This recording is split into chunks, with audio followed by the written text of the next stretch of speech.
Bismillahirrahmanirrahim. Alhamdulillahirabbil alamin. Wassalatu wassalamu ala al-mab'uts rahmatan lil alamin. Nabiyina Muhammad wa ala alihi wa sahbihi wa man tabi'ahum bi ihsanin ila yaumiddin, amma ba'd.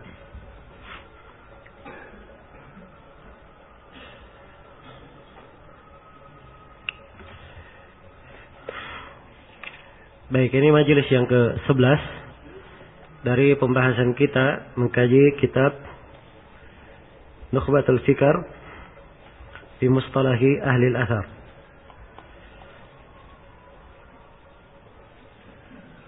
Kita sudah menyelesaikan 25 pembahasan tentang hadits mardud.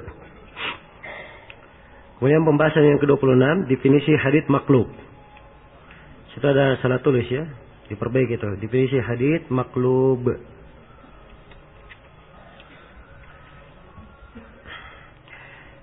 Al-Hafidz Ibnu Hajar berkata, "Au bi taqdimin au ta'khirin fal maqlub." Ini tentang mukhalafah. Telah disebutkan bahwa mukhalafah banyak bentuknya. Di antara bentuk mukhalafah dalam bentuk taqdim au ta'khir. Dalam bentuk taqdim, mendahulukan atau mengakhirkan. Itu yang disebut maqlub. Ya, ini pembahasan lain. Untuk salah satu istilah dalam istilah ilmu mustalah dia disebut dengan nama hadits apa? Hadits maqlub. Apa hadits maqlub itu? Ya. Al-maqlub secara bahasa isim maf'ul dari al-qalb. Qalb itu artinya dibalik, dirubah dari posisinya. Iya. Wajahnya menghadap sesuatu misalnya, kemudian dirubah, nah itu qalb namanya. Ya, secara istilah hadits maqlub adalah al-hadits alladhi tusurrifa fi sanadihi aw matnihi bitaqdimin aw ta'khirin wa nahwihi amdan aw sahwan. Jadi hadits maqlub huwa al-hadits, dia adalah hadits alladhi tusurrifa fi sanadihi aw matnihi, yang telah terjadi perubahan pada sanad atau matannya, bitaqdimin aw ta'khir. Apakah perubahannya dengan didahulukan atau dengan diakhirkan, wa nahwihi atau yang semisal dengannya, amdan aw sahwan, apakah secara sengaja atau tidak sengaja. Baik, jadi itu definisinya. Secara istilah, ya, tampak dari definisi secara istilah bahwa hadits maqlub itu ada 3 bentuk. Ada maqlub di dalam sanad, ada maqlub di dalam matan, dan ada maqlub di dalam sanad dan matan. Iya. Jadi hadits terbalik, ada yang terbaliknya di sanad saya, ada yang terbaliknya di matan saya, dari yang terbaliknya di sanad dan apa? Sanad dan matan. Iya. Untuk maqlub di dalam sanad, bentuknya ada 2. Maqlub di dalam sanad, bentuknya ada berapa? Ada 2. Bentuk yang pertama, iya, sebuah hadits misalnya, dia masyhurnya dari jalan Salim bin Abdullah bin Umar, meriwayatkan dari Abdullah bin Umar. Jadi haditsnya masyhur dari jalan siapa? Salim dari siapa? Abdullah bin Umar. Kemudian datang rawi, dia ganti nama Salim, dia rubah menjadi apa? Nafi' dari Ibnu Umar. Ini maqlub ya, terbalik. Iya, dan ini di dalam sanad. Ini bentuk yang pertama dari maqlub di dalam sanad. Bentuk yang kedua, dia membalik nama rawinya. Misalnya nama rawi itu Murrah bin Ka'ab, dia balik menjadi Ka'ab bin Murrah. Jadi nama rawinya misalnya Murrah bin Ka'ab dibalik menjadi apa? Ka'ab bin Murrah. Ya, ini bentuk yang kedua ya dari maklub di dalam sanad. Kemudian maklub jenis yang kedua, maklub di dalam apa? Di dalam matan. Maklub di dalam matan. Yaitu matan haditsnya terjadi pembalikan. Ya, contoh yang paling banyak dicontohkan itu adalah hadits yang dikeluarkan oleh Imam Muslim tentang 7 orang yang dituduhi oleh Allah Subhanahu wa taala di bawah teduhan arsy-Nya. Salah satu yang dituduhi di bawah teduhan arsy-Nya di riwayat Muslim disebutkan lafadznya begini. Wa rajulun tafaddaqa bi sadaqatin fa akhfaha hatta la ta'lama yaminuhu ma tunfiqu shimaluhu. Iya. Dan seorang lelaki yang bersedekah dengan sebuah sedekah sampai tangan kanannya tidak tahu apa yang diinfakkan oleh tangan kirinya. Ini terbalik atau tidak? Yang mengeluarkan yang mana? Yang kanan atau kiri? Hah? Yang kanan kan harusnya yang mengeluarkan. Iya. Sampai harusnya di riwayat yang lain sampai tangan kirinya tidak tahu apa yang dikeluarkan oleh apa? Kanannya. Itu riwayat benarnya. Tapi di sini rawi dia balik. Jelas ya? Ini maklub. Walaupun riwayat terbalik ini sebenarnya ada sisi di dalam riwayat yang lain membenarkannya. Dalam artian maknanya bisa benar. Ya, karena ada di dalam riwayat Bukhari bahwa tangan kiri kanan digunakan berinfak, kalau tangan kanan terlalu banyak mengeluarkan. Jadi keluar tangannya mengeluarkan, dibantu pula oleh tangan apa? Kirinya. Jelas ya? Dibantu oleh tangan kirinya. Jadi dari sisi contoh yang ingin kita contohkan di sini riwayat Muslim, harusnya hadits itu sampai tangan kirinya tidak tahu apa yang diinfakkan oleh apa? Tangan kanannya. Harusnya begitu. Hatta la ta'lam shimaluhu ma tunfiqu yaminuhu. Harusnya seperti itu. Baik, itu contoh maklub di dalam apa? Hah? Matan atau sanad? Di dalam matan.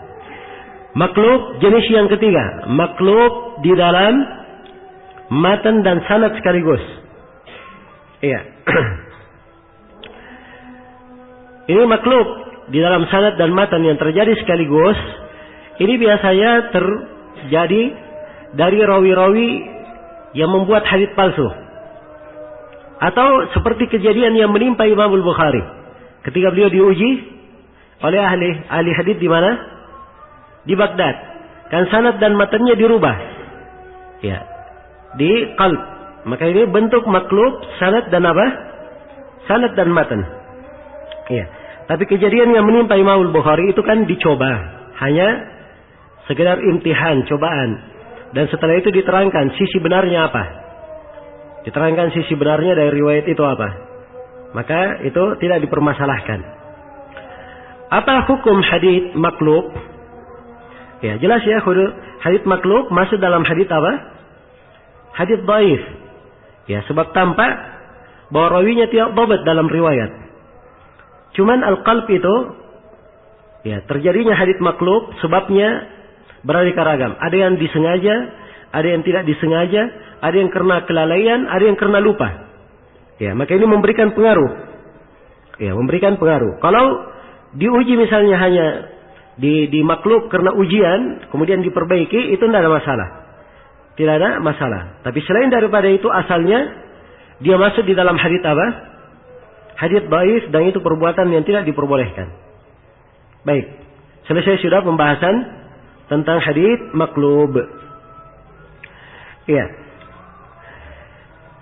Kemudian kata Al-Hafidz Ibnu Hajar rahimahullahu taala, dan ini pembahasan kita yang ke 27. Definisi al-mazid fi muttasilil asanid. Ibnu Hajar berkata, "Au bi ziyadati rawin fal mazidu fi muttasilil asanid." Ya. Kalau mukhalafahnya terjadi karena tambahan rawi, maka tambahan itu dianggap sebagai al-mazid fi muttasil al-asanid. Itu namanya ya, nama istilahnya. Al-mazid apa? Fi muttasili al-asanid.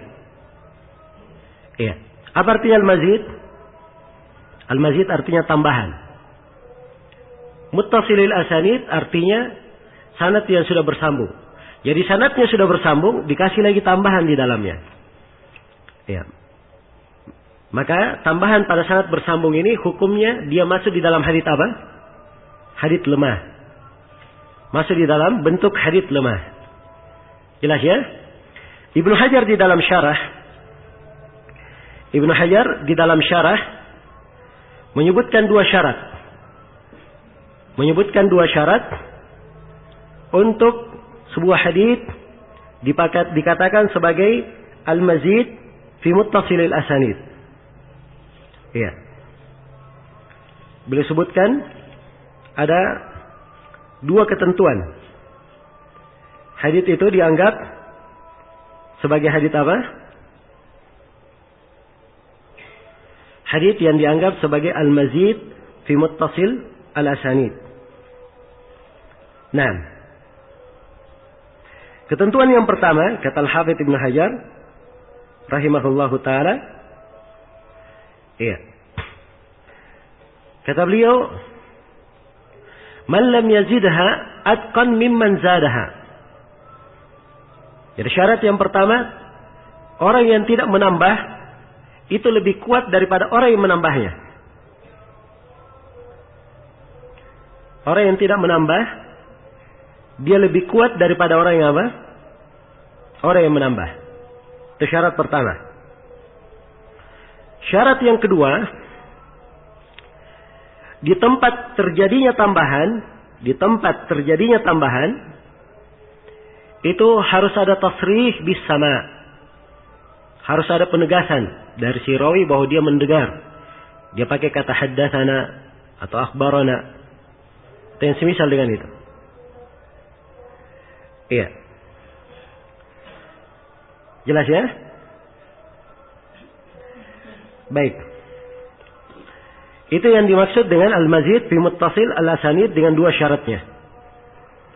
Jadi kapan si rawi memakai kata an dari, maka dia bukan mazid fi muttasil al-asanid, tapi dia adalah tambahan yang diterima. Dia masuk ke dalam ziyadah apa? Ziyadah thiqah. Iya.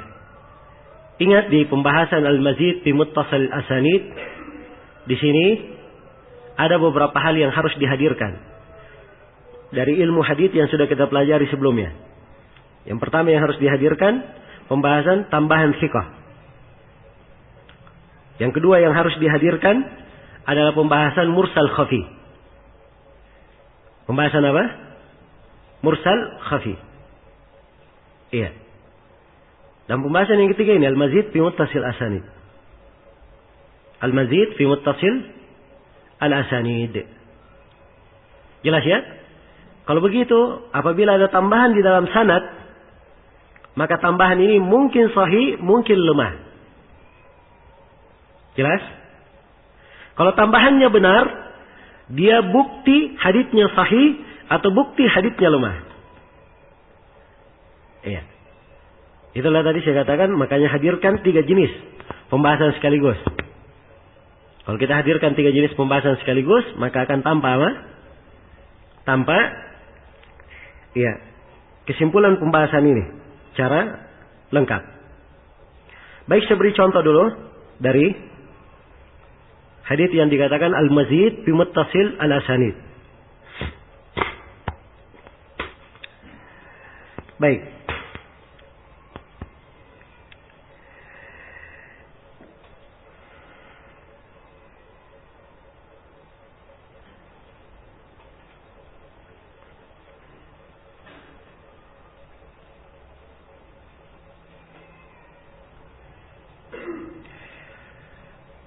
Diberi contoh oleh para ulama Ya, dengan hadits Abu Marsad Al-Ghanawi, riwayat Muslim. Abu Marsad berkata, sami'tu Rasulullah sallallahu alaihi wasallam yaqul, la tajlisu 'alal qubur wa la tusallu ilaiha. Jangan kalian duduk di atas kuburan dan jangan kalian salat kepadanya. Iya. Hadits ini diriwayatkan oleh Ibnu Mubarak dari Ibnu Jabir, itu Abdurrahman bin Yazid bin Jabir, an Busr bin Ubaidillah, an Abu Idris, yaitu Abu Idris Al-Khawlani, an Wathilah, an Abi Marsad, an Wathilah, an Abi Marsad. Nah,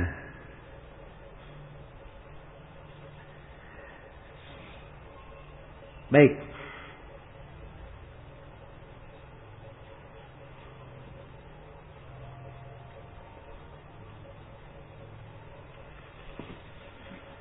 Saya gambarkan ya.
Iya.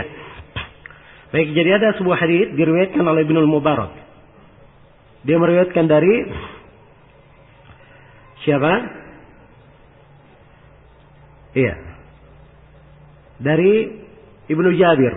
Ibnu Jabir meriwayatkan dari Busr bin Ubaidillah, dari Abu Idris, dari Wathilah, dari Abu Marsad.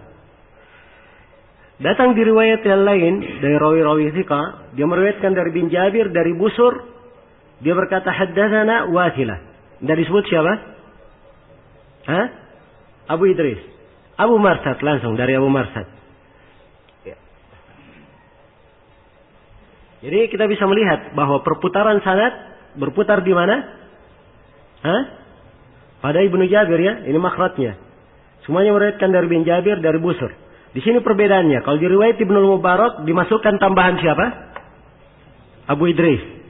Ya. Kalau di riwayat yang lainnya langsung. Ya, syaratnya Ibnu Hajar kalau dihukumi dianggap ini keliru, Abu Idris dianggap keliru penambahannya, dianggap sebagai al-mazid fi muttasilil asanid, harus ada dua syarat. Syarat yang pertama, rawi yang tidak menyebutkan tambahan, dia rawi apa? Rawi thiqah. Dan jumlahnya banyak ya. Jumlahnya banyak. Berarti syarat pertama terpenuhi. Syarat yang kedua, di tempat tambahan di mana? Busur ini. Ini antara keduanya ada tambahan. Di sanad yang tidak menambah, dia harus menggunakan kata apa?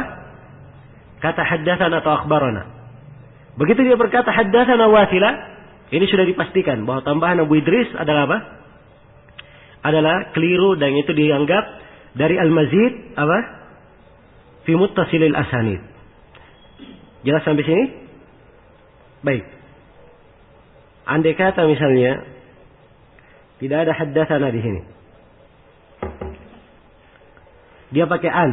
Busur meriwayatkan dari Wasilah pakai an. Dan rawi yang di atas meriwayatkan seimbang. Ya, maka Abu Idris di sini dianggap apa? Benar atau keliru? Hah? Ya. Adanya Abu Idris ini menunjukkan bahwa sanad yang langsung bersambung ini terputus. Kalau dia pakai apa? An. Berarti ini masuk ke dalam pembahasan apa? Mursal al-khafi. Masuk di pembahasan mursal khafi. Jelas ya? Sanad ini yang benar. Dan ini tambahan Abu Idris dianggap sebagai ziyadah thiqah, tambahan dari thiqah. Jelas ya? Iya. Jadi tidak selamanya tambahan itu dianggap keliru, harus dilihat. Saya beri contoh tambahan yang benar dan diterima. Iya. Baik. Contohnya misalnya di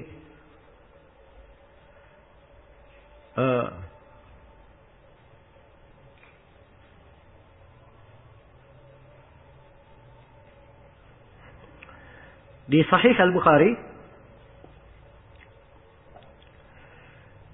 disebutkan sebuah hadits dari Utsman bin Affan tentang hadits khairukum man ta'allama al-Qur'ana wa 'allama, sebaik dari kalian yang mempelajari Al-Qur'an dan mengajarkannya.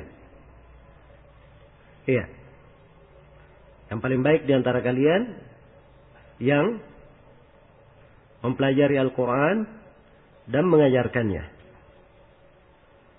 Nah, Syu'bah meriwayatkan haditsnya. Syu'bah berkata dari Alqamah bin Marsad.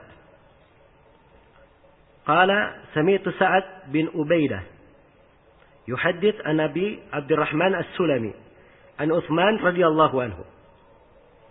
An Utsman radhiyallahu anhu. Iya.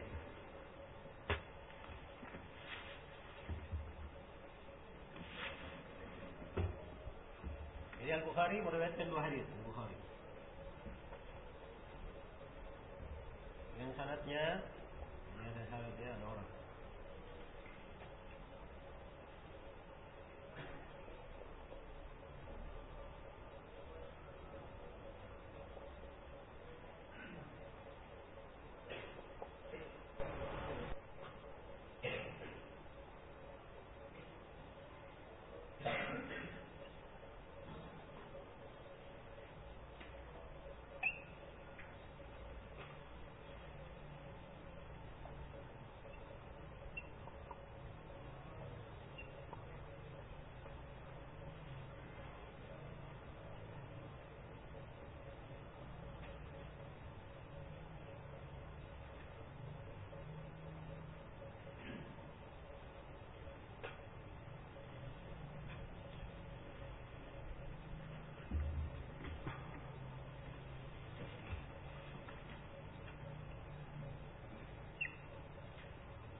Baik, perhatikan contohnya. Jadi hadits ini dikeluarkan oleh Imam Al-Bukhari dari dua jalan. Jalan yang pertama, Imam Al-Bukhari bawakan sanadnya dari Syu'bah. Syu'bah berkata, An Alqamah bin Marsad. Alqamah bin siapa? Bin Marsad. Kemudian kata beliau, qala sami'tu Sa'ad bin Ubaidah. Dengan bahasanya di sini bukan haddatsan. Tapi sami'tu. Saya mendengar siapa? Sa'ad bin Ubaidah. Sa'ad bin Ubaidah yuhaddits an Abdurrahman As-Sulami. An Utsman bin Affan. Kemudian disebutkan haditsnya. Rasulullah bersabda, khairukum man ta'allama al-Qur'ana wa 'allama. Ini haditsnya Syu'bah. Kemudian Al-Bukhari bawakan juga hadits Sufyan Ats-Tsauri. Ya. Dari Alqamah bin Marsad. Tapi langsung Alqamah bin Marsad langsung meriwayatkan dari siapa? Abu Abdurrahman. Katanya an Abi Abdurrahman As-Sulami an Utsman. Disebutkan haditsnya sama. Nabi bersabda, khairukum man ta'allama al-Qur'ana apa? Wa 'allama. Jadi tampak di sini ada tambahan. Mana tambahannya? Di mana letak tambahan? Harus tahu dulu ya letak tambahan supaya bisa. Ini letak tambahannya. Siapa? Sa'ad bin Ubaidah. Sekarang kita periksa. Dia ini dari apa? Bisa dianggap al-mazid fi muttasil asanid? Ingat, kalau kita hukumi dia lemah karena al-mazid fi muttasil asanid harus ada dua syarat. Syarat yang pertama, rawi yang apa? Tidak menambah harus lebih kuat dari rawi yang apa? Menambah. Ini dua-duanya ya, dua orang imam.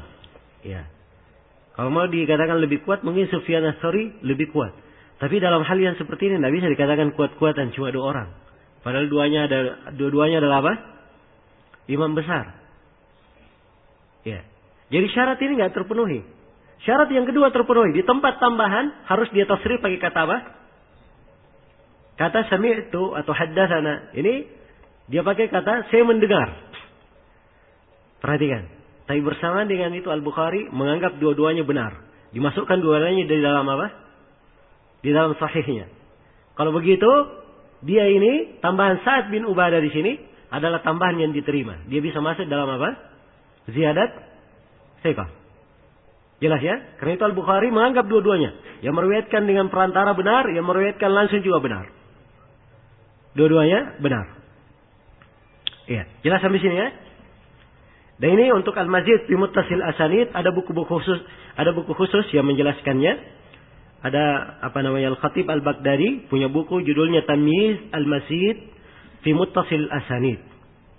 Iya, itu judul buku Al-Khatib Al-Baghdadi ya rahimahullahu taala. Baik.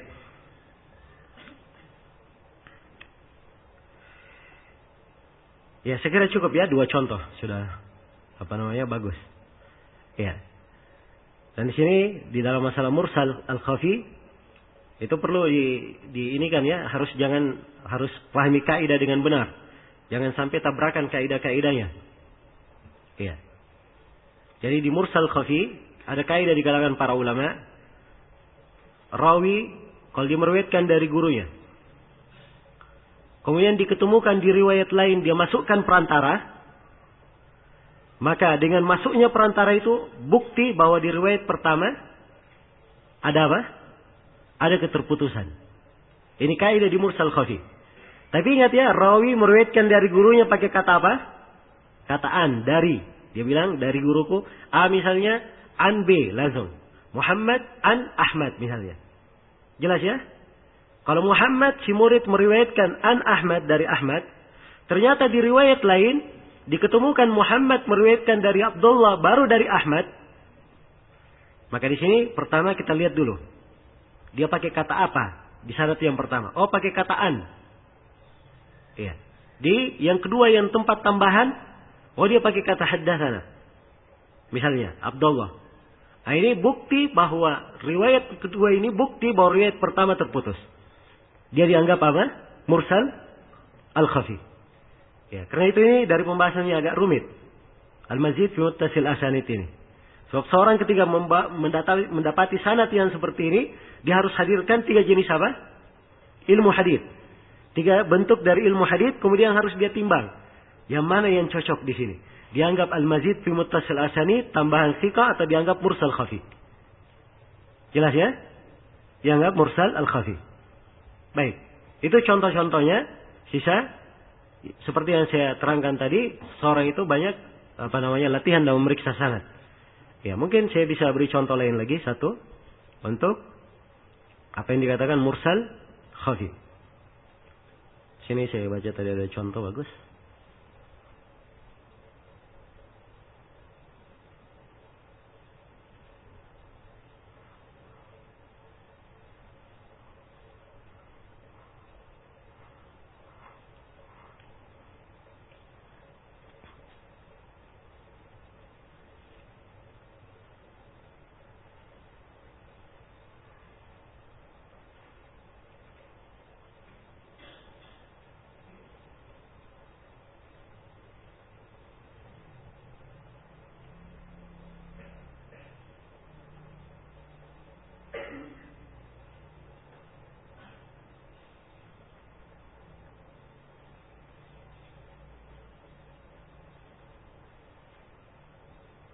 Nah, diperhatikan contoh ini dikeluarkan oleh Imam Ahmad dan Imam Muslim.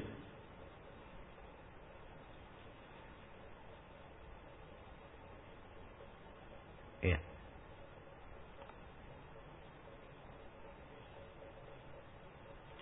Dikeluarkan oleh Imam Ahmad, Imam Muslim, Abu Awana dari jalan Abu Awana. Ya, Abu Awana ya, berarti Abu Awana meriwayatkan dari Abu Ya'la bin Atha, dari Abu Alqamah, dari Abu Hurairah radhiyallahu anhu. Nah, Rasulullah bersabda marfu'an ya, jika katakan marfu' yaitu Rasulullah bersabda, "Man ata'ani faqad ata'a Allah, wa man asani faqad asa Allah, wa man ata'a al-amir faqad ata'ani, wa man asani, wa man asal amiri faqad asani." Baik, ini hadits. Ini sanadnya bagus ya. Tapi ada hadits di riwayat An-Nasai. Ya, perhatikan riwayatnya An-Nasai. An-Nasai mengeluarkan, dia berkata akhbarana Abu Dawud. Qala haddatsana Abul Walid. Qala haddatsana Abu Awana. Ketemunya di mana? Di Abu Awana. An Ya'la bin Atha. Ya, perhatikan perbedaannya. An Ya'la bin Atha an abihi, dari ayahnya. An Abi Alqamah. An Abi Hurairah, sama haditsnya. Sekarang perbedaannya di mana di sini antara yang pertama dan kedua? Ya, ini ada tambahan an abihi, ini tambahannya. Jelas ya? Nah, sekarang tambahan ini di mana kita hitungnya? Hah? Di mana kita menghitung tambahan ini?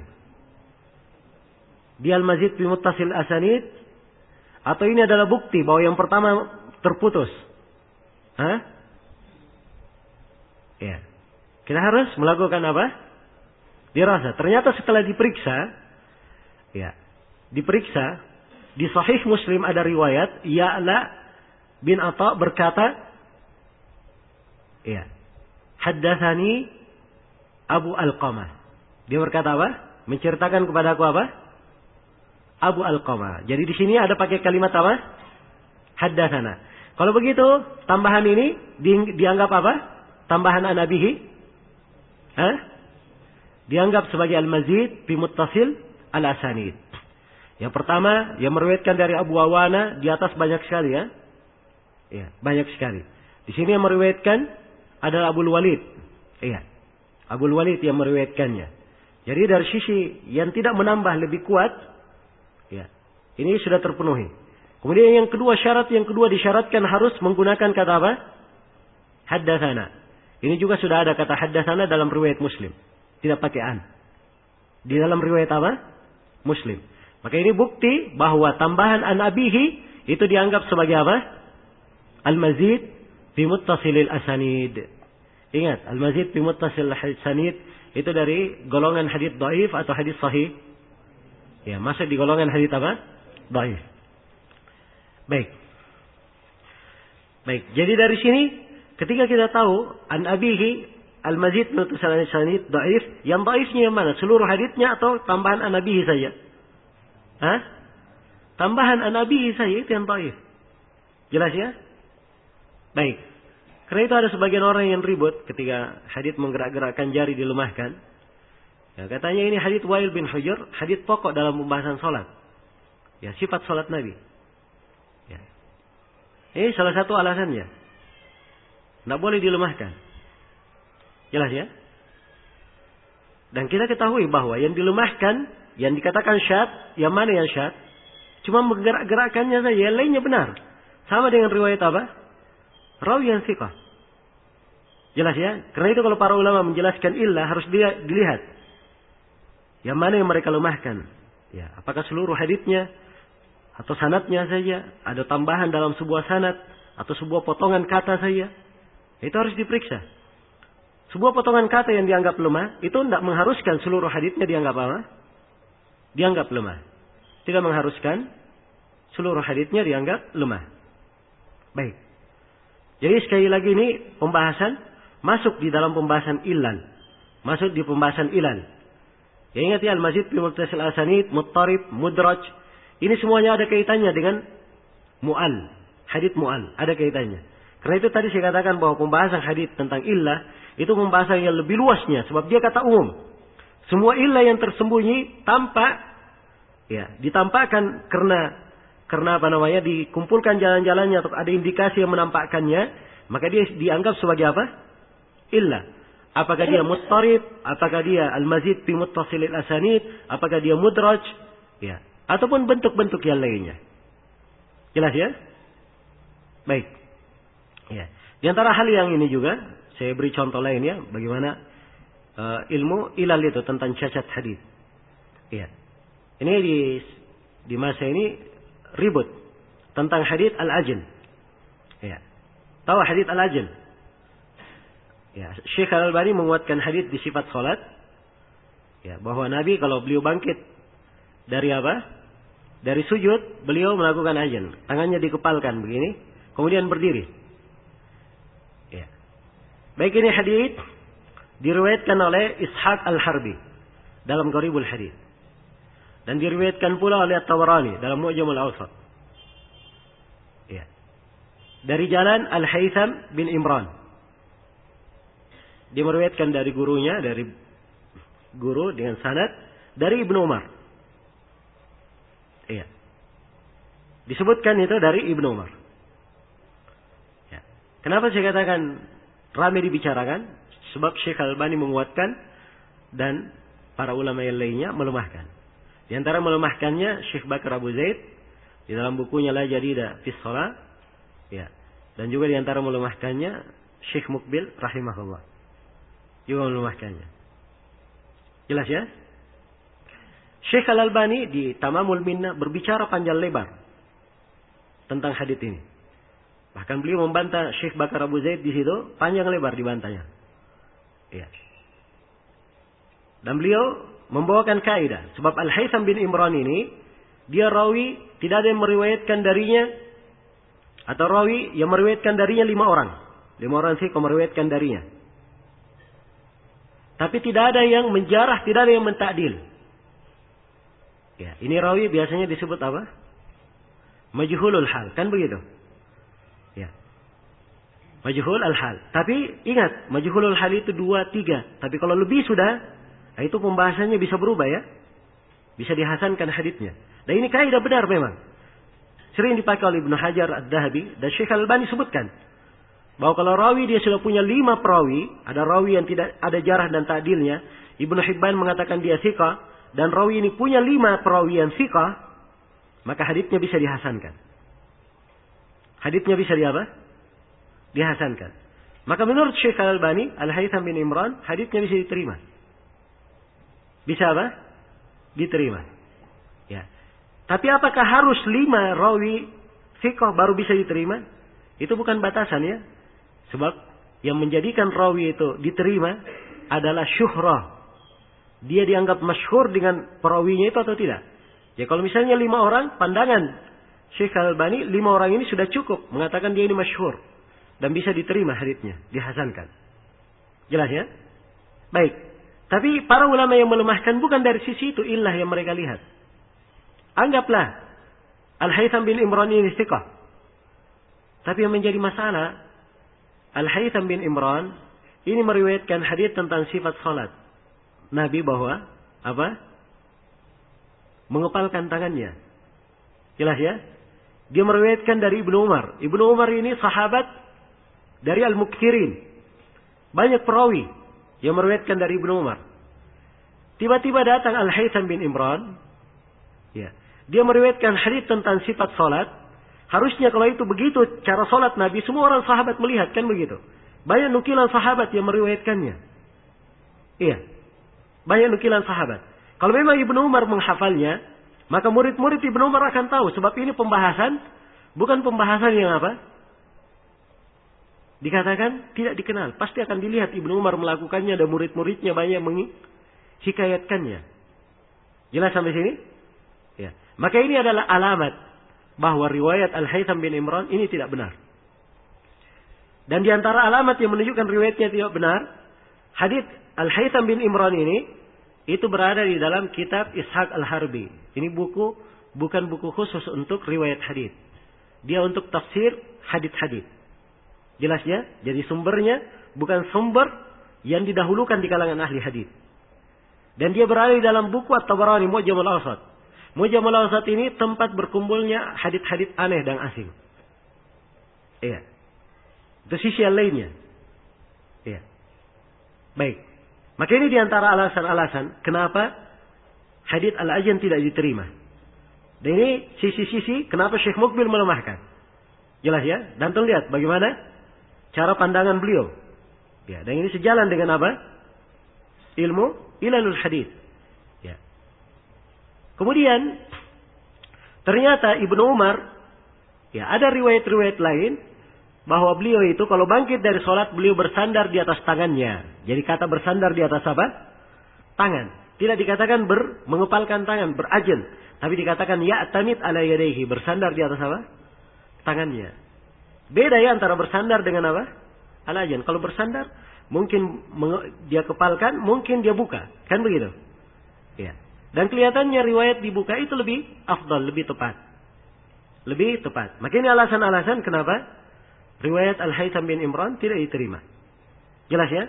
Maka kalau ada seorang alim yang melemahkan, dia ungkapkan alasannya seperti itu haknya. Sebab memang sisi kuat dari sisi pendalilan. Apa kuat dari sisi alasan? Ya, secara ilmu mustalah. Secara ilmu mustalah. Baik. Selesai sudah ya pembahasan tentang Al-Mazid fi Muttasil Asanid. Kemudian kata Ibnu Hajar rahimahullahu taala, ini pembahasan kita yang keberapa? Yang ke-28. Definisi muttarib. Iya. Definisi hadits muttarib. Kata beliau, "Au bi ibdalihi wara murajjiha." Fal muttaribu wa qad yaqa'u al-ibdalu amdan imtihanan. Baik. Kata beliau, ya. Atau rawi itu diganti. Ada tambahan dengan penggantian rawi. Wala murajjih, dan tidak bisa ditarjih. Tidak bisa dikuatkan antara dua riwayat. Kata beliau fal muttarib, yang seperti ini dihitung sebagai hadits yang muttarib. Dihitung sebagai hadits yang muttarib. Waqad yaqaul ibdalu amdan imtihanan, dan kadang penggantian itu terjadi dengan sengaja untuk menguji. Ya, di sini Ibnu Hajar masuk mulai menjelaskan tentang definisi hadits apa? Hadits muttarib. Ya. Kita di pembahasan hadits apa? Hadits al-muttarib. Baik. Al-muttarib secara bahasa isim fa'il dari al-ittirab. Ittirab itu sesuatu yang kacau. Aturannya tidak beres. Itu ittirab. Goncang. Nah, Ya, kalau awan itu kemudian ada petir, maka dikatakan petirnya ittaraba. Sebab terjadi suara apa?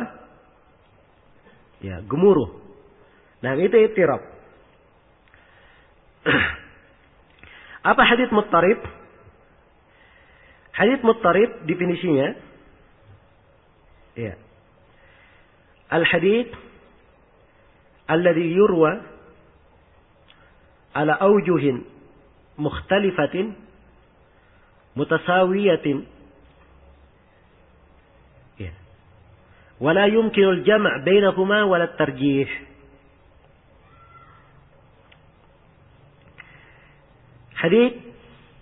Al-hadits alladhi yurwa, hadits yang diriwayatkan.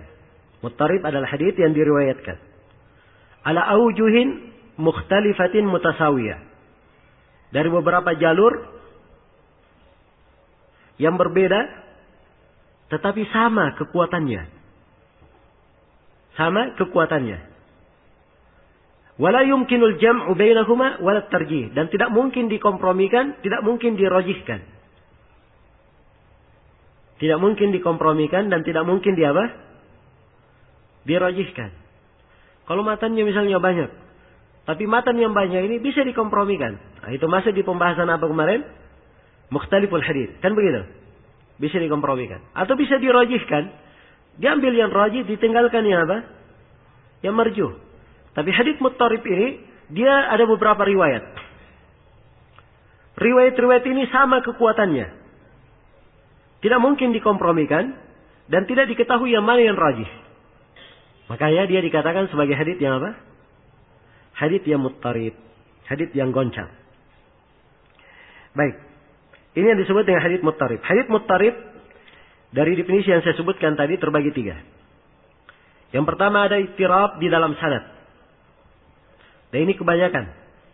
Kebanyakan hadits muttarib itu kebanyakannya di dalam pembahasan apa? Pembahasan sanad. Iya. Kebanyakannya di pembahasan sanad. Contoh hadits muttarib, hadits Abu Bakar As-Siddiq. Abu Bakar berkata kepada Nabi, ya Rasulullah, araka shibta. Ya Rasulullah, saya melihat engkau sudah beruban. Ya, kata Nabi, syayyabatni Hudun wa akhwatuha. Saya dibuat beruban oleh surah Hud dan kawan-kawannya. Iya. Maksudnya surah Hud itu terdapat di dalamnya kisah para nabi dan para rasul. Iya. Jelas ya? Dan surah yang semisal dengan itu membuat beliau apa? Beruban. Ini hadits, kata Daruqutni, haditsun muttarib. Ya, kalau kita buka Ilalud Daruqutni, kita lihat hadits ini di Ilalud Daruqutni. Ya, jalan-jalannya banyak sekali. Orang yang melihat jalan-jalan itu sulit baginya untuk apa? Untuk mentarjih. Ya. Jadi hadits ini diriwayatkan dari Abu Ishaq As-Sabi. Perputaran sanad kepada siapa? Abu Ishaq As-Sabi. Di rawi yang meriwayatkan dari Abu Ishaq berselisih pendapat menjadi 10 pendapat lebih. Ada yang meriwayatkan dari Abu Ishaq secara mursal, langsung disebut Nabi, tidak disebut sahabatnya. Ada yang meriwayatkan secara bersambung. Yang bersambung ini, ada yang sahabatnya disebut Abu Bakar. Ada yang sahabatnya disebut Sa'ad bin Abi Waqqas. Ada yang sahabatnya disebut Aisyah. Ada yang sahabatnya disebut ini, sebut ini. 10 bentuk riwayat. Ya, semua rawinya thiqah. Yang mana yang dipilih? Hah? Jadi ini bentuk ya, tidak bisa diapa? Jalan-jalan saling sama kekuatannya, tidak bisa dijamak, tidak bisa dikompromikan. Dan tidak bisa ditarjih. Karena itu Ad-Daruqutni berkata ini hadits apa? Ini hadits muttarib, goncang. Kegoncangannya dari siapa? Iya. Kalau Wisaka Sabi hafid kabir. Iya. Beliau mungkin hafal banyak riwayat hadits. Mungkin yang goncang orang-orang yang meriwayatkan darinya. Tapi kalau misalnya Muhammad bin Ishaq bin Yasar, dia meriwayatkan hadits dari banyak sisi, banyak sudut. Ya, tidak bisa dikompromikan. Maka kegoncangan kita bilang asalnya dari siapa? Muhammad bin Ishaq. Dan itu adalah bukti bahwa hafalannya tidak beres. Ya. Kalau hafalannya beres, tidak mungkin banyak riwayat dia riwayatkan. Jelas ya? Baik. Jadi ini caranya untuk mengukur hadits itu sebagai hadits muttarib. Dan ini termasuk pembahasan. Ya, muttarib ini bisa diketahui muttarib dengan mengumpulkan apa? Jalur-jalur periwayatannya. Ya, di antara contoh hadits muttarib, ya, hadits yang masyhur itu, kullu amrin di balin la yubda'u fihi bi bismillah, fahuwa apa? Fahuwa aqta. Setiap perkara yang punya nilai tidak dimulai dengan bismillah, maka dia terputus. Ini hadits diriwayatkan dari banyak jalan, banyak jalur. Ya. Jalur-jalur itu sebagiannya ada yang ingin mengkompromikannya, seperti As-Subki. Dia Tabaqat Syafi'iyah Al-Kubra, dia ingin kompromikan. Ya, tapi itu takalluf. Dia membebani dirinya dengan sesuatu yang sebenarnya tidak pantas. Karena itu Syekh Al-Albani beliau katakan, hadits ini adalah hadits yang muttarib. Siapa yang mengkompromikannya itu takalluf. Mana ucapan beliau ya? Maka ini diantara contoh hadits muttarib. Baik. Ada muttarib yang kedua, muttarib di dalam matan. Di dalam matan hadits, dan ini jarang terjadi. Iya. Kebanyakannya saya katakan tadi muttarib di mana? Di sanad. Dan kalau terjadinya di sanad, ini betul-betul memberikan pengaruh pada hadits itu. Iya. Baik, ada contoh di sini tentang hadits membaca basmalah, dikatakan muttarib, membaca basmalah di depan Al-Fatihah. Ya, di sebagian riwayat dikatakan muttarib haditsnya oleh Ibnu Abdul Bar. Ya, tapi ini ditolak oleh ulama lain bahwa ada yang rajih darinya, ada yang kuat. Ada yang kuat. Ala kulli hal untuk contoh ini agak sulit kita ini kan. Dan mungkin saya perlu banyak waktu untuk menghadirkan contohnya. Dan contoh yang disebut di sini itu dikritik. Karena itu memang tadi, ya, dan para ulama sebutkan bahwa contoh hadits muttarib di matan itu jumlahnya apa? Sedikit, jarang diketemukan. Baik, bukan tidak ada ya, ada, tapi jarang diketemukan. Nah, yang ketiga, muttarib dalam sanad dan matan sekaligus. Muttarib dalam sanad dan matan sekaligus. Ini contohnya di hadits Abdullah bin Ukaim. Hadits Abdullah bin Ukaim. Tentang apa? La tantafi'u minal maita bi'ihabin wala asabin. Ya, jangan kalian mengambil manfaat dari bangkai, tidak boleh mengambil ihabnya, tidak boleh mengambil asabnya. Ya. Ini hadits ditinggalkan oleh Imam Ahmad. Kata Imam Tirmidzi, hadits ini ditinggalkan oleh Imam Ahmad karena rawi-rawinya muttarib di dalam sanadnya. Rawi-rawinya muttarib di dalam sanadnya. Iya. Dan Ibnu Hajar menyebutkan juga ittirabnya dari sisi apa? Dari sisi matanya. Ya. Sebab yang meriwayatkan hadits ini ada yang mengatakan bahwa ini hadits ditulis oleh Nabi Sallallahu Alaihi Wasallam sebelum 1 bulan sebelum beliau meninggal. Kebanyakan riwayat hadits ini dikatakan 1 bulan sebelum meninggal. Sebagian riwayat 2 bulan sebelum meninggal. Sebagian riwayat 40 hari sebelum meninggal. Sebagian riwayat 3 hari sebelum meninggal. Sebagian riwayat tidak ada disebutkan berapa waktunya. Ini kegoncangan ya, kegoncangan dalam apa? Dalam matan. Maka Ibnu Hajar menghukumi bahwa hadits ini goncang di dalam sanadnya dan goncang di dalam apa? Goncang di dalam matannya. Karena itu ditinggalkan oleh Imam Ahmad. Baik. Selesai contoh hadits muttarib, penjelasannya contohnya segera sudah terang. Adapun hadits muttarib hukumnya adalah hadits mardud, dia adalah hadits dhaif, tidak diterima. Iya. Baik. Kemudian terakhir di sini Ibnu Hajar berkata, wa qad yaqa'u al-ibdalu amdan imtihanan. Kadang-kadang ya, penggantian itu dilakukan sengaja untuk menguji. Itu tadi yang seperti yang terjadi pada Imam Al-Bukhari ya. Ya, diuji. Demikian pula pada Al-Ukaili.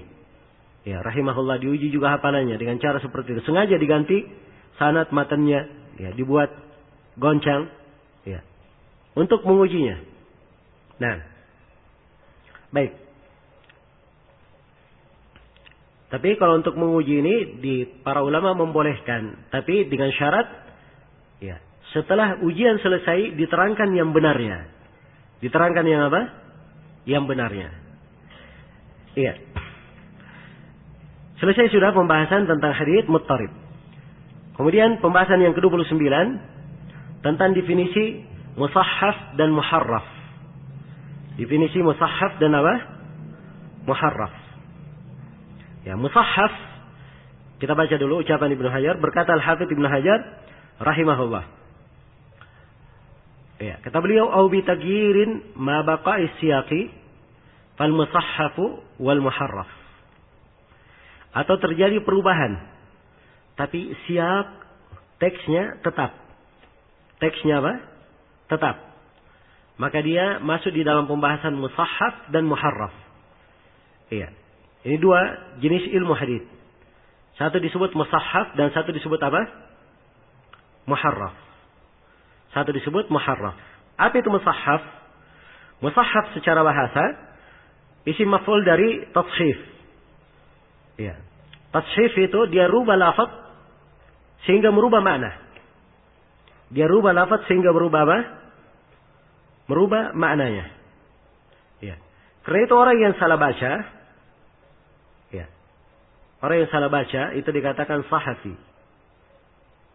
Nah, sebab dia hanya membaca dari buku saja, dari halaman-halaman. Akhirnya banyak kesalahan. Ibnu Hajar di dalam syarahnya, beliau bedakan antara musahhaf dan muharraf. Baik, saya terangkan dulu muharraf ya. Muharraf dari sisi bahasa, dari kata apa? Dari kata tahrif. Dari kata tahrif. Tahrif itu juga artinya mengganti kalimat dari maknanya. Ya. Mengganti kalimat dari maknanya. Itu tahrif. Nah,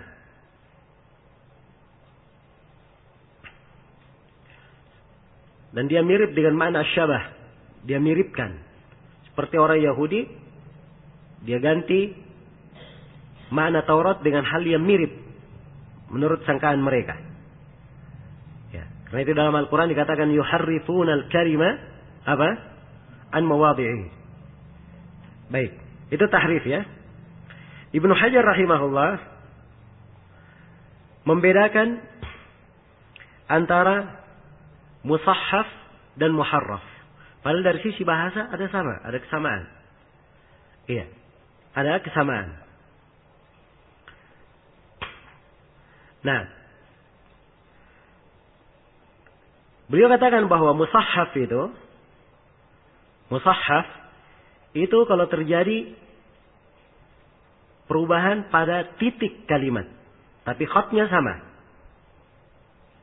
Ya, tulisannya sama, tapi titiknya yang berbeda. Titiknya yang berbeda. Jelas ya? Iya. Itu musahhaf. Tapi kalau muharraf, syakalnya, harakatnya berbeda, khatnya sama. Saya beri contoh ya.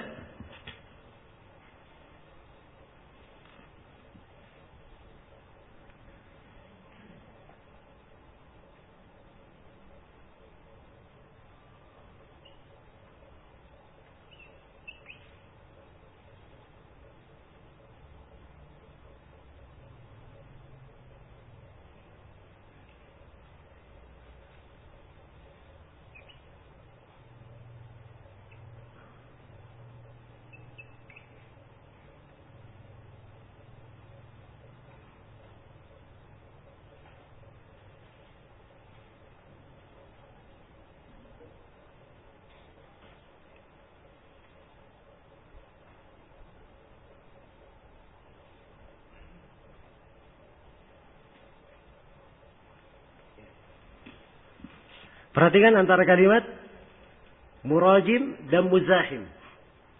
Murajim dan apa? Muzahim. Coba kalau titiknya kita hilang. Murajim kita hilangkan titiknya yang di jim. Muzahim kita hilangkan titiknya yang di zai. Hasilnya yang di tengah, sama tulisannya. Tulisannya akan sama atau tidak? Sama. Yang membedakan apa? Titiknya. Iya. Yang membedakan titiknya. Ada rawi namanya Al-Awwam bin Murajim. Oleh Ibnu Ma'in disalah baca. Ya, dibaca salah oleh Ibnu Ma'in. Dia baca Al-Awwam bin Muzahim. Maka Muzahim ini adalah tashif. Musahhaf dari apa? Dari Murajim. Ini contoh musahhaf ya. Contoh musahhaf. Ya. Kalau muharraf, dia perbedaan di dalam syakal. Ya. Di dalam harakat.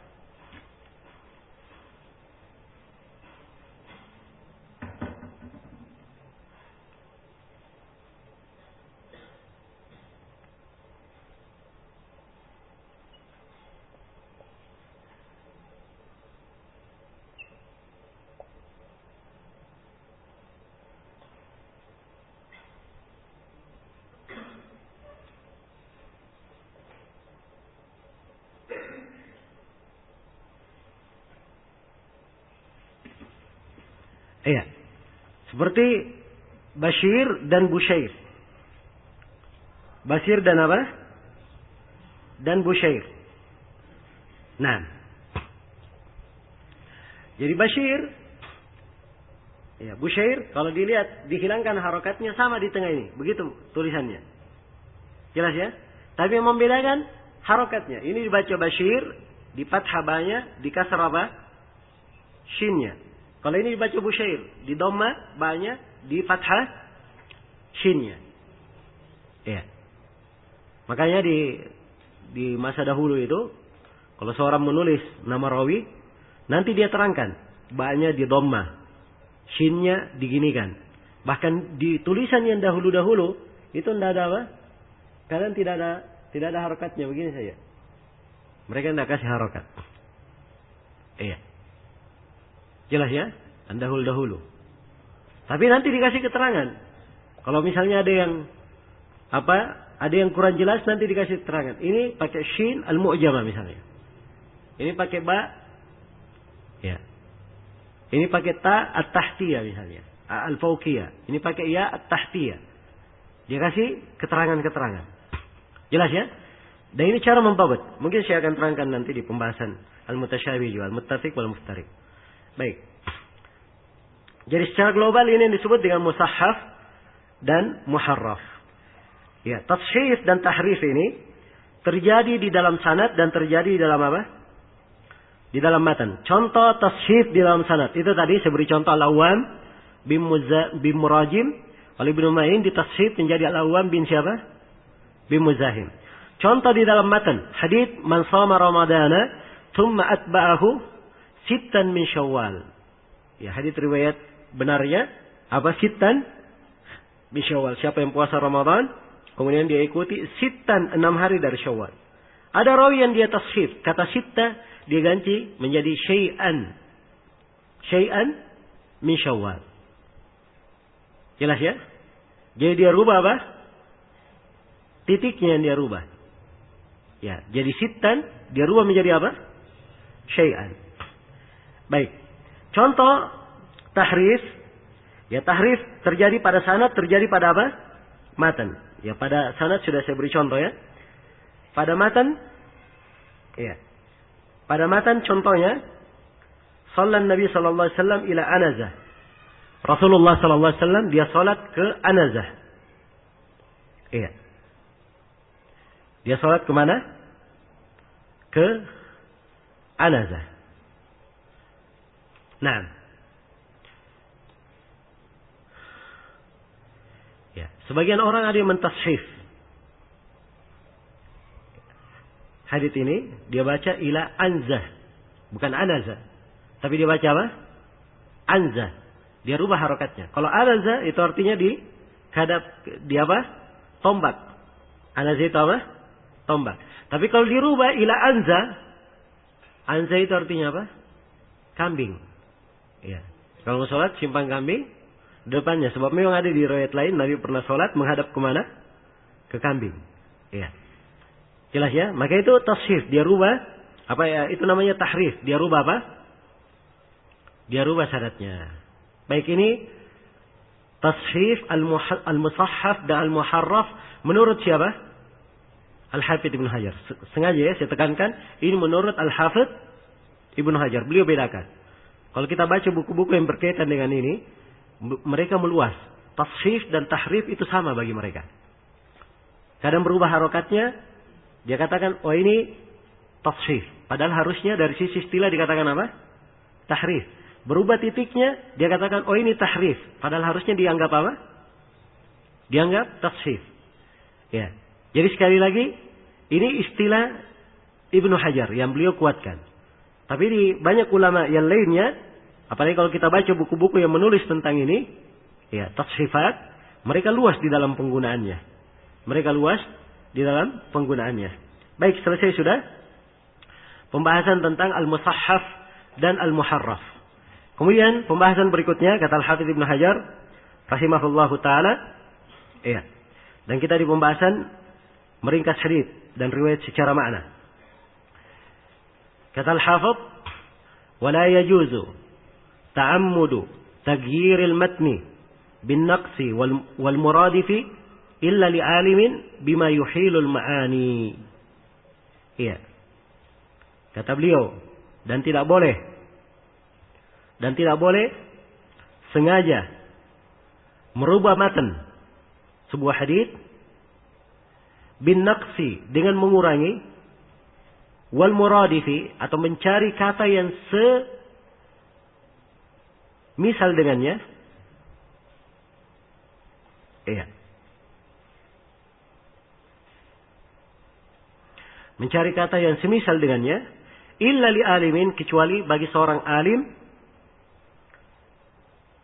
yang mempunyai ilmu bima yuhilul ma'ani, tentang kandungan-kandungan makna, ya, atau arah makna sebuah kalimat. Ya. Kemudian kata beliau, baik, di sini kita ada dua pembahasan di sini di ucapan Ibnu Hajar rahimahullahu taala di sini. Pembahasan tentang meringkas hadits dan pembahasan tentang meriwayatkan hadits secara makna. Ya. Ada hadits panjang. Kemudian di rawi dia datang, dia ringkas haditsnya. Boleh atau tidak? Nah, ini akan dibahas. Jelas ya? Ya. Ada hadits panjang atau ada lafaz hadits, dia tidak ingat lafaz haditsnya, dia hanya ingat apa? Maknanya. Apakah boleh dia sampaikan makna hadits? Dia meriwayatkan secara makna? Iya. Baik. Ini dua pembahasan yang ingin kita bahas. Adapun tentang masalah ya meringkas hadits, ya haditsnya misalnya dia ringkas dari panjang menjadi pendek. Ya, dari panjang menjadi pendek. Ini ada silang pendapat di kalangan para ulama. Apakah boleh atau tidak boleh? Iya. Dan yang kalau kita melihat Sahih Al-Bukhari itu banyak mengulangi hadits di tempat lain. Dan beliau kadang meringkas sebuah hadits. Dan ini yang dilakukan oleh banyak a'immah, banyak ulama berpendapat boleh meringkasnya. Boleh untuk meringkas. Tapi disyaratkan bagi siapa yang ingin meringkas hadits, disyaratkan yang pertama dia adalah seorang yang alim terhadap kandungan makna.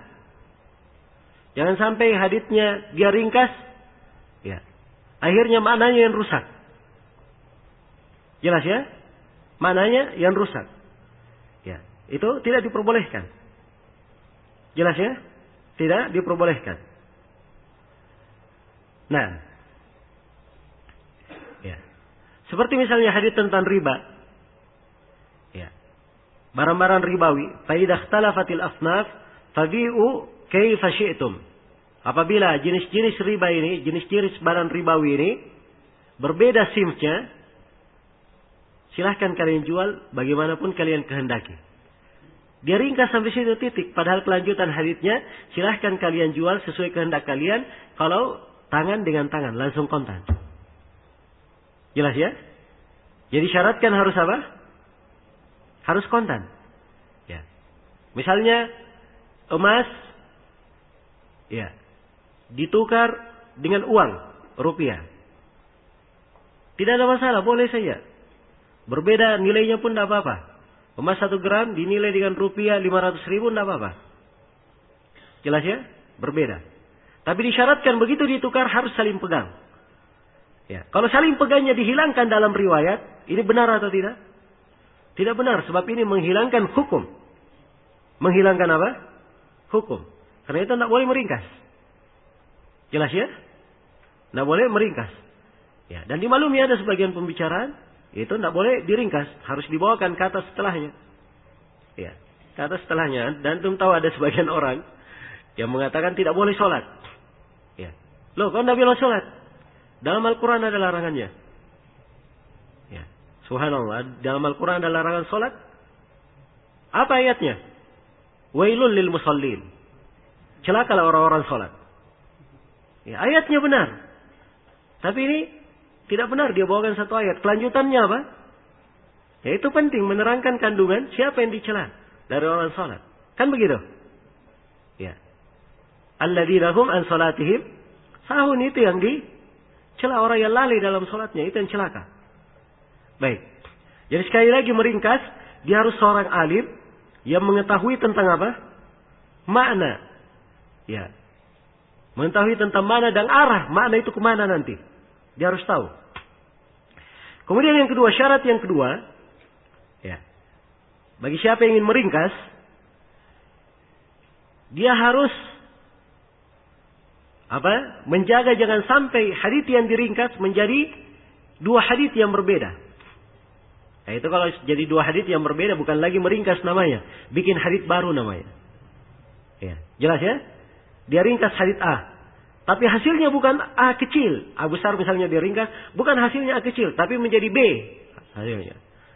Ini benar atau tidak? Tidak benar. Ya, jadi disyaratkan kalau dia meringkas, jangan sampai ringkasannya dengan apa yang dia ringkas menjadi 2 hadits yang berbeda. Jangan sampai terjadi seperti itu. Ya.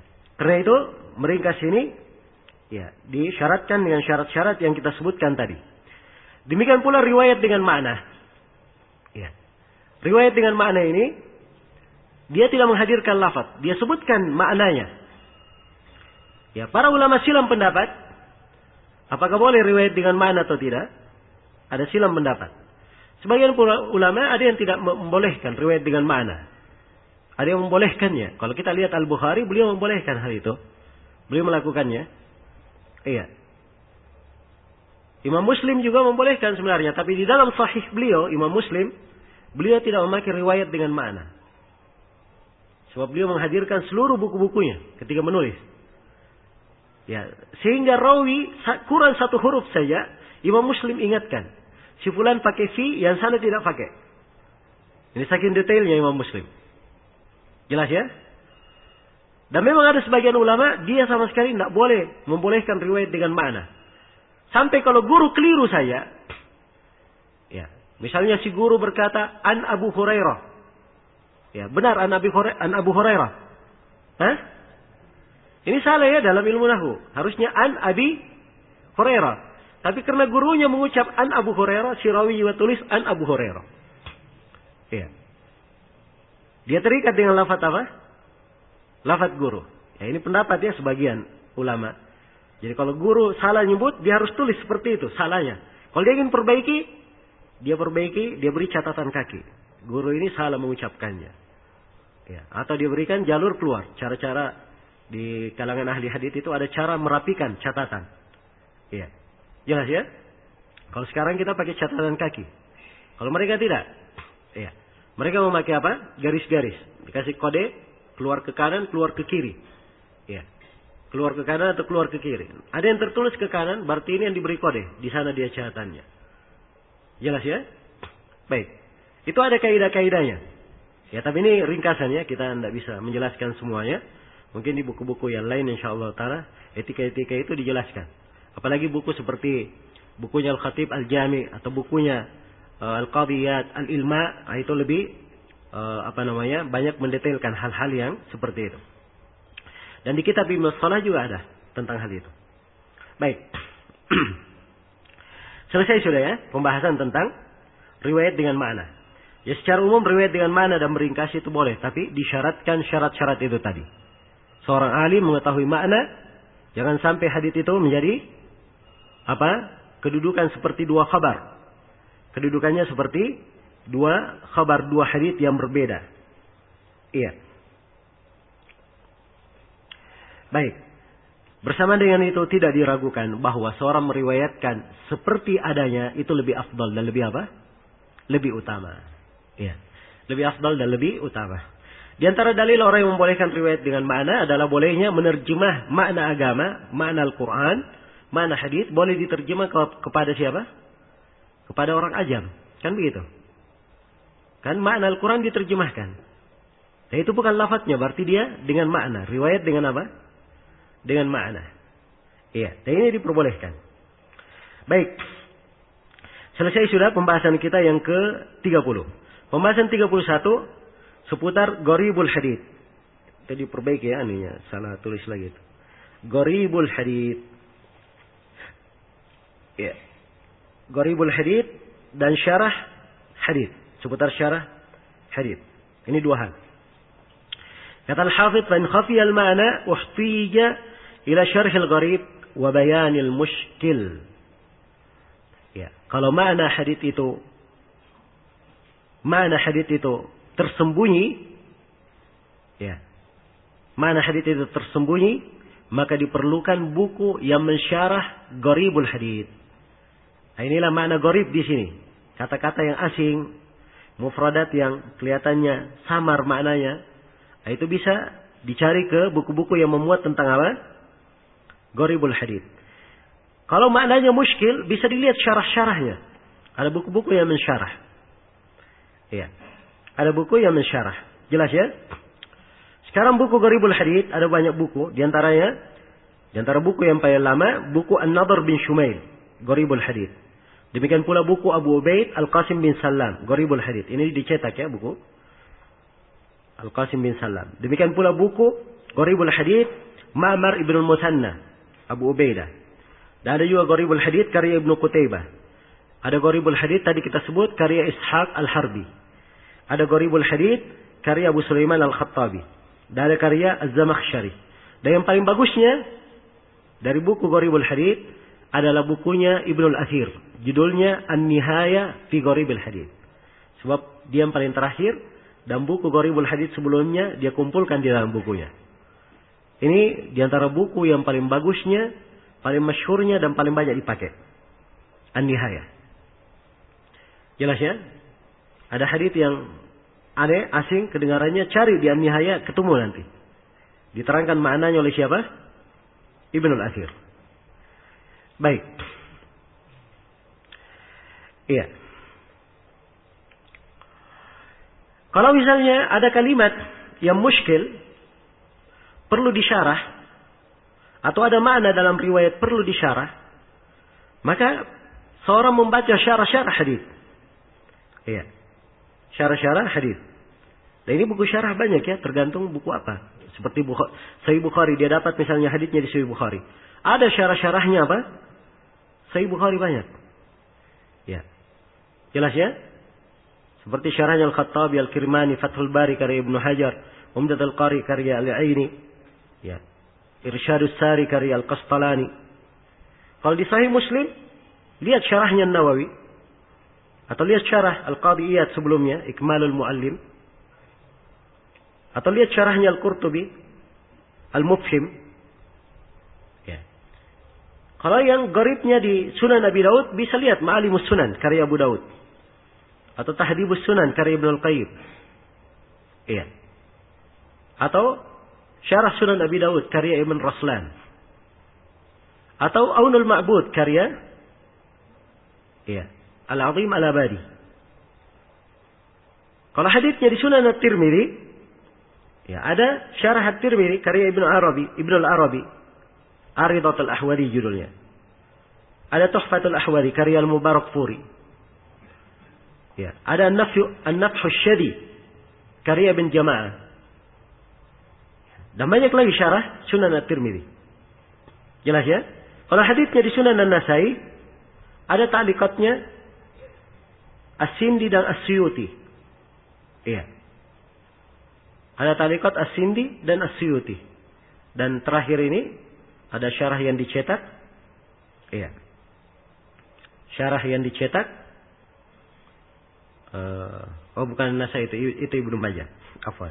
Yang terakhir diantaranya Al-Mu'asirin, Syekh Muhammad Adam Al-Jubi. Dia mensyarah Sunan Nasai berapa? 40 jilid. Iya. Syarah beliau ini yang paling bagus. Syarahnya ditakdim oleh Syekh Mukbil rahimahullahu taala, ditakdim juga oleh Syekh Muhammad As-Subayil, ya, dan seorang lagi Imam Haram Mekah. Takdimnya 3 orang. Jelas ya? Baik. Kalau di haditsnya di Sunan Ibnu Majah, ya, di Sunan Ibnu Majah ada Hasyiah As-Sindi terhadap Sunan Ibnu Majah. Atau belakangan Al-Mughaltaya, dia menulis syarah. Ada syarahnya terhadap Sunan Ibnu Majah dicetak. Ya, baru saya lihat ya belakangan ini. Baik. Kalau haditsnya di Muwatta Imam Malik, ada buku yang sangat banyak mensyarah Muwatta. Buku yang paling luasnya buku Ibnu Abdul Bar At-Tamhid. Ya, itu disusunan hadits per haditsnya. Kalau ingin susunan susunan sesuai dengan jalur riwayatnya Tamhid. Kalau ingin susunan tartibnya, ya, dari fikihnya dia Al-Istidkar. Ya, dia Al-Istidkar. Dan sekarang ada buku baru dia tartib. Susunannya sama dengan susunan siapa? Al-Muwatta. Nah, ada Al-Muntaqa, Syarah Al-Muwatta karya Al-Baji, itu juga bagus. Ya, jadi dia lihat hadits yang dia baca itu di mana. Ya. Maka ada buku-buku yang menjelaskan syarah-syarahnya. Jelas ya, syarah-syarahnya. Nah, maka di sini penting seorang penuntut ilmu supaya lurus pemahamannya. Lurus pemahamannya, jadi dia baca hadits sendiri. Ya. Baca hadits sendiri akhirnya bengkok pemahamannya. Ya. Apalagi kalau cetakan yang dia baca sudah cetakan yang apa? Cetakan yang banyak kekeliruannya. Ya. Seperti ada orang itu kalau dia ke masjid, ya, dia selalu bawa apa? Kampak. Ya. Dia bawa kampak dan bawa pisau. Lo ke masjid bawa kampak, bawa pisau. Ada apa? Kata dia, kamu tidak tahu itu hadits Rasulullah sallallahu alaihi wasallam. Apa haditsnya? Kata Nabi, "Idza ataitumus sholata fa'tuha bisikinin wa fa'an." Ya. Katanya kalau kalian datang salat, datanglah dengan membawa pisau dan membawa kampak. Dia salah baca. Ya. Padahal haditsnya itu, "Idza ataitumus sholata fa'tuha bisakinatin wa waqar." Ya, datanglah kalian itu dengan tenang dan tidak tergesa-gesa, itu haditsnya. Tapi salah baca. Ya. Sama dengan orang yang dia baca di Sahih Muslim, ya. Haditsnya yang benarnya al-habbatus sauda syifa'ul likulli da. Habbat sauda, jintan hitam, obat untuk segala penyakit kecuali mati. Cetakan dia baknya di situ habba, bukan cuma 1 titik, ada 2 titiknya. Akhirnya dia baca al-hayyatus sauda syifa'ul likulli da. Akhirnya maknanya ular hitam, obat untuk segala penyakit. Pergilah dia tangkap ular hitam, dia makan akhirnya mati. Ya. Andai kata dia baca syarah hadits, tidak mungkin dia keliru. Sebab di syarah kan dia terangkan. Di syarahnya hanya berbicara tentang habbat sauda, keutamaannya, fungsinya. Itu syarah kan menjelaskan. Tidak ada ular disinggung. Kalau tidak ada ular disinggung, dia pasti tahu bahwa ini cetakannya apa? Cetakannya keliru. Ya. Jelas ya? Maka penting membaca syarah-syarah hadits. Nah, ini banyak sekali ya di masa ini para penuntut ilmu keliru dalam memahami hadits. Ya, keliru di dalam apa? Memahaminya. Nah, baik. Di antara hal yang kadang saya ingin sebutkan di sini, ya supaya menjadi pelajaran saja. Saya kadang di sebagian tempat saya melihat ada ikhwan salat dia imami. Ya. Salat dia imami di masjid. Setelah salam langsung pergi, dia tinggalkan tempat salatnya. Pergi dia tinggalkan apa? Tempat salatnya. Saya juga heran. Kok seperti ini? Ya. Sebab semuanya menuntut ilmu belum pernah saya lihat ada alim yang melakukan seperti itu. Ya, dan alhamdulillah saya sholat di belakang banyak dari ulama Tapi tidak pernah saya lihat ada yang seperti ini. Maka saya tanya apa alasannya? Ya. Apa dalilnya? Ya. Akhirnya dibukakan untuk saya ucapan Asy-Syatibi di Al-I'tisam.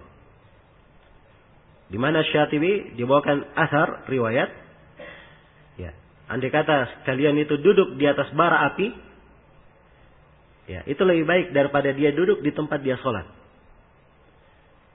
Waktu itu saya langsung bilang keliru pemahaman itu. Tidak benar. Iya. Pemahaman itu. Sebab Asy-Syatibi juga sebutkan hadits Ummu Salamah bahwa Nabi kalau sholat dia hanya duduk sebentar kemudian berbalik. Saya bilang itu juga keliru kalian memahami berbalik. Berbalik itu bukan meninggalkan tempat sholat. Tapi berbalik dari depan dia menghadap kemana? Ke makmum. Saya bawakan hadits-hadits. Ya, di antaranya Nabi dikisahkan berbaliknya itu dilihat putih wajahnya ke arah mana. Jenis berbaliknya ada dua riwayat. Ada yang serong sedikit, ada yang lurus ke makmum. Dalam sebagian riwayat beliau berbalik dan bertanya kepada sahabat di pagi hari. Ada yang mimpi di malam ini, melihat mimpi, saya akan takbir mimpinya. Ini semuanya menunjukkan bahwa beliau duduk. Ini tafsir ya, hadits saya tafsirkan dengan hadits yang lain. Ya, dan saya sudah anggap keliru. Ya, cuman kawan ini, ya, yang penting begitu pemahamannya. Ya, sudah saya nggak mau ribut-ribut. Ya. Saya ke Saudi. Ya, ucapan Asy-Syatibi itu tadi saya baca ulang, saya hafal huruf per huruf. Ya. Di satu kesempatan saya bacakan ke Syekh Shalih Al-Fauzan. Sebenarnya Syekh ada sebagian ikhwan yang membaca ucapan Imam Asy-Syatibi.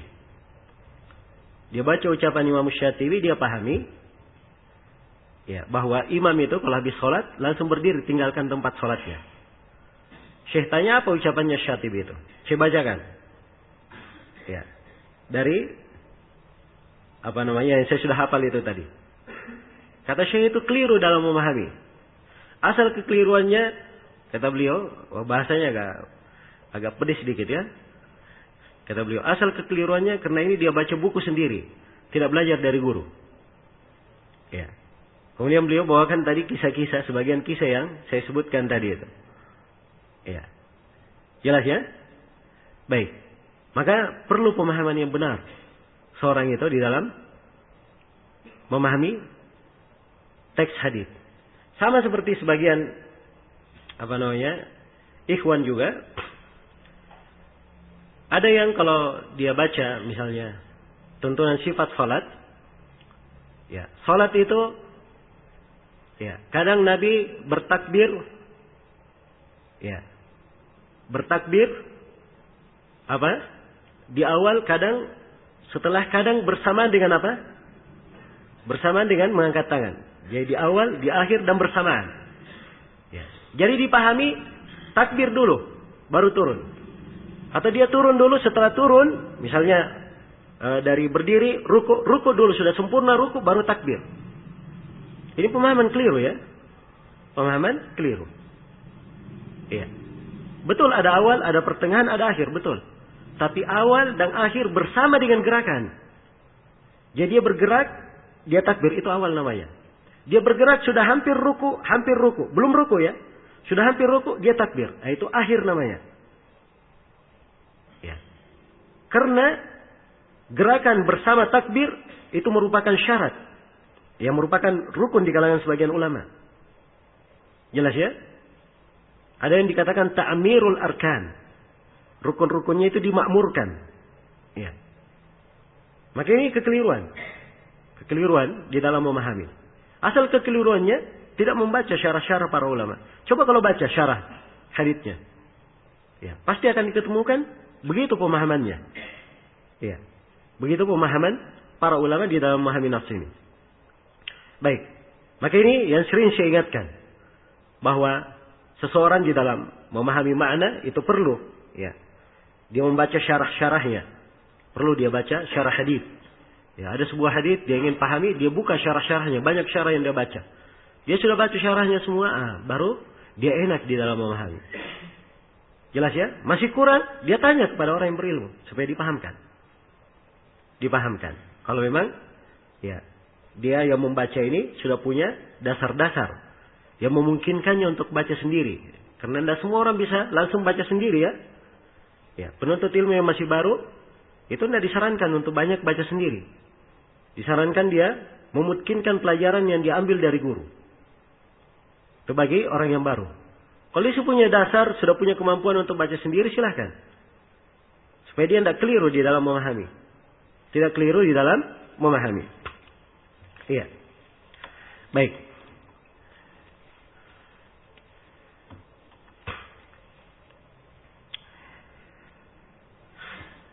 Selesai sudah ya pembahasan berkaitan dengan syarah gharib dan mana al-mushkil. Ya, ini sebenarnya saya ingin selesaikan ya, cuma waktunya sudah lewat. Ya, masih ada beberapa pembahasan. Insyaallah besok pagi kita selesaikan. Ini sisa 1 hari lagi besok ya. Kita harus mengejar target. Ya. Dan insyaallah pembahasan yang akan berlalu besok tidak terlalu rumit insyaallah. Cuman kita perlu sedikit waktu untuk menguraikannya. Mudah-mudahan insyaallah dimudahkan untuk pertemuan besok. Baik, saya baca dulu beberapa pertanyaan.